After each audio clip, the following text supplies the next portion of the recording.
Hey there, True Crime Podcast fans. It's Patrick and Jillian from True Crime Obsessed. Each week on TCO, we recap a true crime documentary everyone's talking about, and we do it with heart, sass, and just the right amount of humor. So if you like the kind of podcast where two good friends chat about a case in a thoughtful way that centers the victims, you really gotta check us out. Yeah, we cover the well-known cases that you hear about in the news and the underreported cases that desperately need more attention. For almost 9 years, we've been one of the most popular true crime podcasts out there. We have over 30,000 five-star reviews on Apple Podcasts, and our brand new YouTube channel has over 50,000 subscribers watching our full-length video episodes too. So find and subscribe True Crime Obsessed wherever you get your podcasts.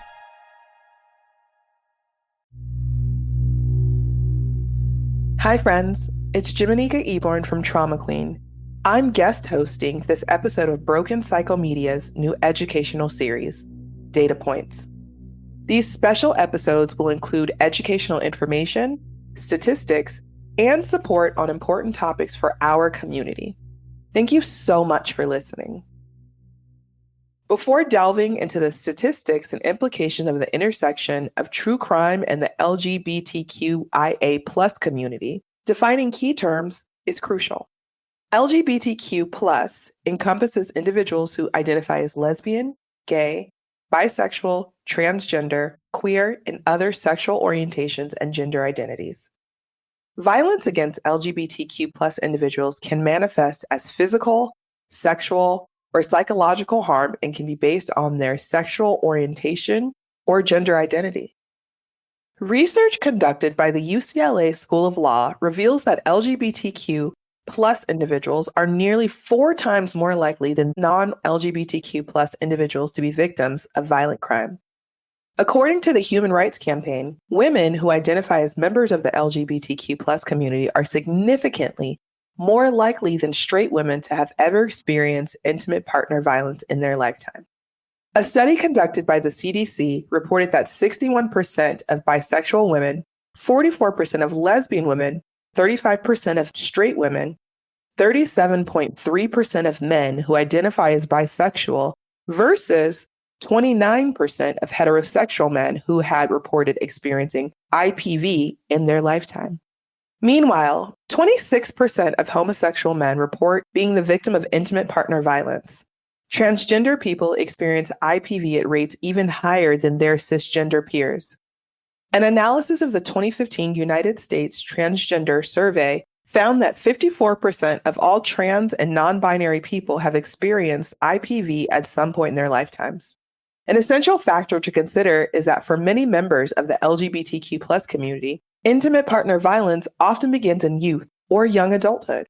According to the same survey mentioned above, lesbian, gay, and bisexual high school age students report elevated rates of physical violence at 13% and sexual dating violence at 16% compared to the rates of physical and sexual dating violence reported by their straight peers, which are 7% in both categories. Transgender students report even higher levels of physical and sexual violence. Moreover, the National Sexual Violence Resource Center underscores the higher rates of violence, including sexual violence and police brutality, faced by LGBTQIA+ individuals.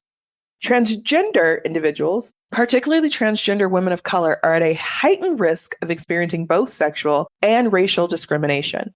In 2022, the Advocate reported a significant rise in anti-LGBTQ+ hate crimes, with 1,947 incidents related to sexual orientation and 469 related to gender identity.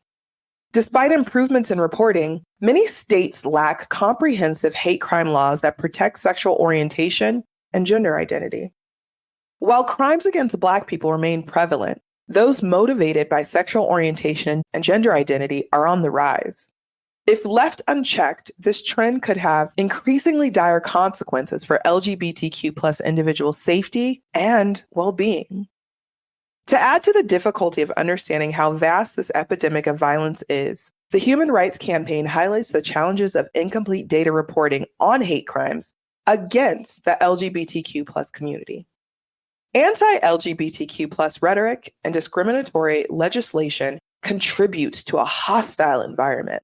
fueling more violence and less reporting. Thus, in our current state, all-encompassing statistics of victimhood are impossible to fully obtain because of this lack of safe reporting and safe recipients of survivors. Without robust interventions, the future looks bleak for LGBTQ+ individuals who continue to face threats to their lives and dignity. I am often asked how we can positively change things. My answer is frequently community and accountability. Although what we witness may be different, we can all be active bystanders. And I say this by being mindful of our surroundings and our safety. There are 3 steps to being an active bystander, or what we refer to as the 3 Ds.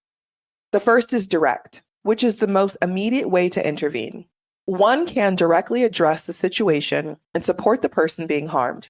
The second is to delegate and direct others in that space to get help while you're moving into the third step, which is distract. You can create a distraction to allow the person in harm's way to get away. It may sound simplistic, but if you see something, say something. It could truly save someone's life. On a larger scale, in order to ensure the safety of the LGBTQIA+ community, a multi-tiered approach to prevention must be created. Preventative measures can include far-reaching education about domestic violence and discrimination, less biased reporting processes, and increased legislative protection, to name a few. What is undoubtedly true is that addressing the prevalence of violence affecting the LGBTQIA+ community will take support and awareness on all fronts.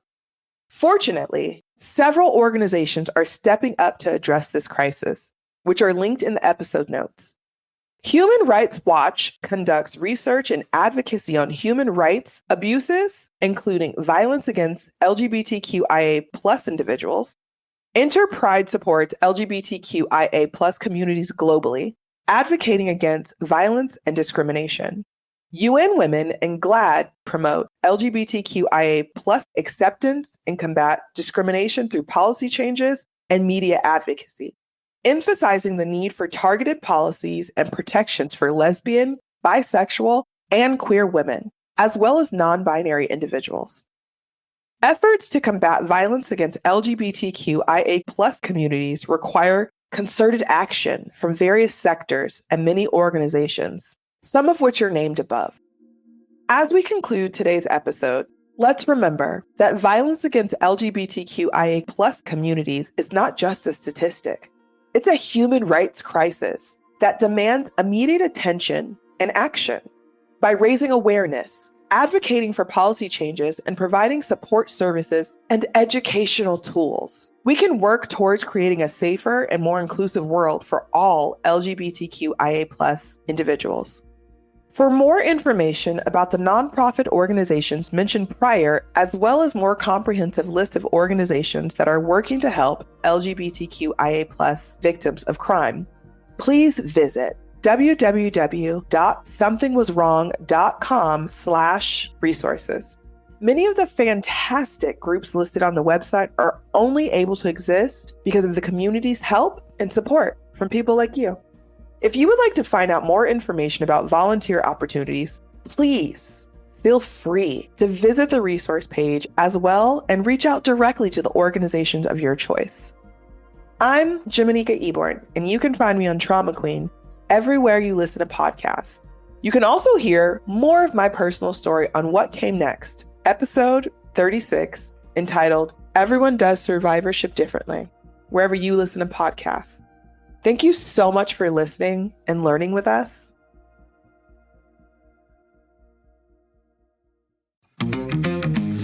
Hey there, True Crime Podcast fans. It's Patrick and Jillian from True Crime Obsessed. Each week on TCO, we recap a true crime documentary everyone's talking about, and we do it with heart, sass, and just the right amount of humor. So if you like the kind of podcast where two good friends chat about a case in a thoughtful way that centers the victims, you really got to check us out. Yeah, we cover the well-known cases that you hear about in the news and the underreported cases that desperately need more attention. For almost 9 years, we've been one of the most popular true crime podcasts out there. We have over 30,000 five-star reviews on Apple Apple Podcasts, and our brand new YouTube channel has over 50,000 subscribers watching our full-length video episodes too. So find and subscribe True Crime Obsessed wherever you get your podcasts.